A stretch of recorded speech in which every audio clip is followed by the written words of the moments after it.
क्या कभी ध्यान दिया है कि हमारे बड़े बुजुर्ग हमेशा सुबह जल्दी उठने पर इतना जोर क्यों देते थे?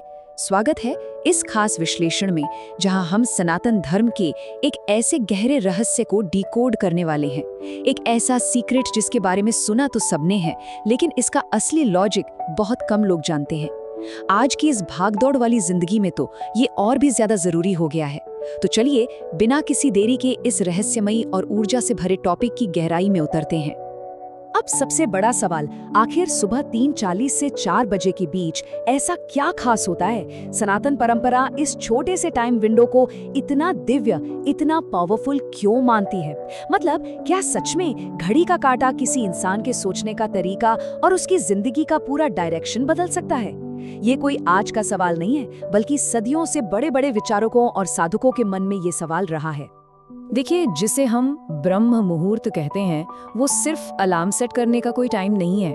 शास्त्रों को अगर देखें तो ये सूर्योदय से करीब 1.5 घंटा पहले का वो गहरा वक्त है, जब प्रकृति पूरी तरह से शांत होती है, एकदम स्थिर। इस समय ना हवा में एक अलग ही हल्कापन होता है, चारों तरफ एक न दिखने वाली लेकिन बहुत ही स्ट्रॉन्ग शांति छाई रहती है। ये वो खास पल है जब रात का अंधेरा धीरे धीरे छंट रहा होता है और दिन के उजारे ने अभी एंट्री नहीं ली होती। तो आइए भाग 1 में समझते हैं 3:40 AM का असली रहस्य। जरा सोचिए, दिन के समय हमारे दिमाग की क्या हालत होती है। हजारों विचारों का शोर, ऑफिस की टेंशन, घर की उलझने, हर पल कोई ना कोई मेंटल स्ट्रगल चलता ही रहता है।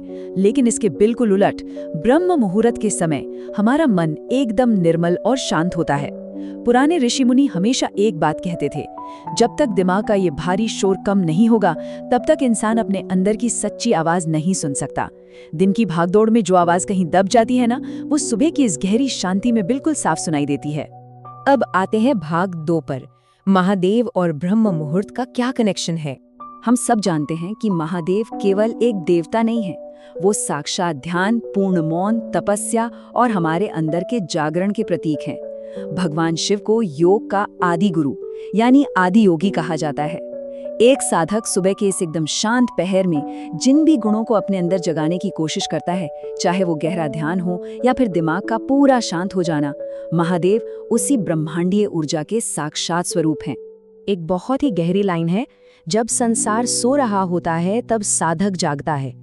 मतलब जब बाकी पूरी दुनिया गहरी नींद में खर्राटे ले रही होती है, तब जागने वाले इंसान को एक ऐसी खास ऊर्जा और फोकस मिलता है जिसे दिन के शोरगुल में पाना लगभग नामुमकिन है। ये वो परफेक्ट टाइम है जब ध्यान बहुत ही आसानी से लग जाता है। क्यों? क्योंकि बाहर भी सन्नाटा है और भीतर भी। आत्मनिरीक्षण यानी खुद को जानने के लिए इससे बेहतरीन माहौल हो ही नहीं सकता। भाग 3 में बात करते हैं विज्ञान और शांत मन की। अब दिलचस्प बात यह है कि आज का मॉडर्न साइंस भी इन पुरानी बातों को पूरी तरह से सच मानता है। विज्ञान का भी यही कहना है कि नींद से जल्दी उठने के ठीक बाद हमारा दिमाग एक बेहद शांत और बैलेंस स्टेट में होता है। उस वक्त दिमाग पर दिन भर का कोई भी स्ट्रेस या थकावट नहीं होती। हमारा ब्रेन एक खाली और चीजों को तेजी से समझने वाली अवस्था में होता है। और यही वजह है कि प्रार्थना हो, कोई गहरी सोच हो या फिर मेडिटेशन, इस वक्त करने से इनका असर कई गुना बढ़ जाता है। हजारों साल पहले जो बात अनुभव से जानी गई थी, वो आज लैब में भी सच साबित हो रही है। अब अगर इसे पॉइंट बाय पॉइंट समझे कि ये समय इतना ग्रहणशील क्यों है, तो इसके 4 बहुत ही साफ कारण हैं। पहला, रात बस खत्म होने वाली है। दूसरा, दिन अभी पूरी तरह से शुरू नहीं हुआ है। तीसरा, पूरी प्रकृति एकदम परफेक्ट बैलेंस में है। और चौथा, सबसे जरूरी कारण, मन अपनी सबसे ज्यादा ग्रहणशील अवस्था में है। सनातन दर्शन यही तो कहता है कि ये वो खुला हुआ दरवाजा है जहां से बाहरी दुनिया का शोर पीछे छोड़कर अपने भीतर की शांत यात्रा शुरू की जा सकती है। आगे बढ़ते हैं भाग 4 की तरफ, जीवन बदलने वाला अभ्यास। देखिए, सिर्फ बिस्तर छोड़ देने को ब्रह्म मुहूर्त का फायदा उठाना नहीं कहते।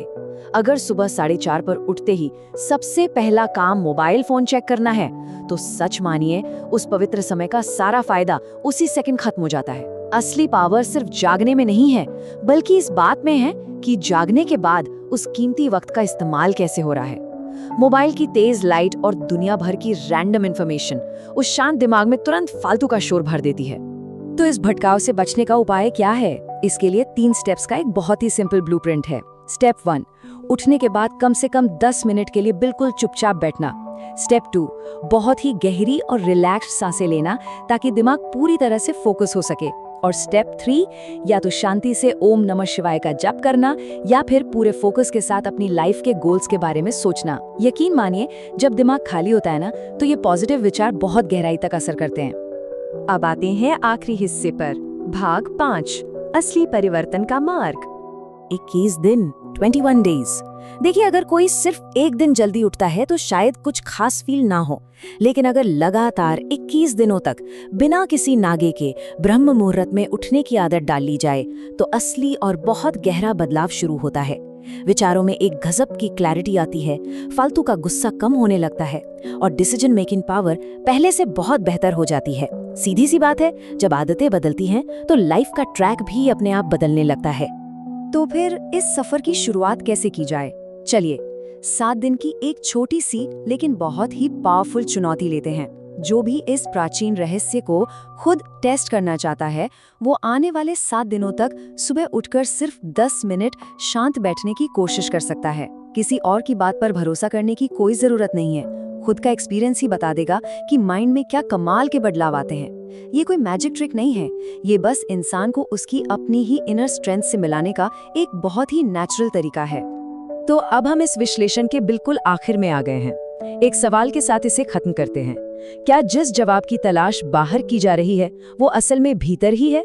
जरा सोच कर देखिए, जब दुनिया का हर इंसान सो रहा हो और उसी वक्त कोई जागकर अपने मन को इतना मजबूत, इतना शांत बना रहा हो, तो क्या कुछ महीनों बाद वो बाकी लोगों की भीड़ का हिस्सा रहेगा? बिल्कुल नहीं। यही ब्रह्म मुहूर्त का सबसे बड़ा सीक्रेट है। इसी विचार के साथ हमारी आज की ये चर्चा यहीं पूरी होती है। याद रखिएगा, परम शांति और जीवन के असली जवाब हमेशा अपने भीतर झांकने से ही मिलते हैं।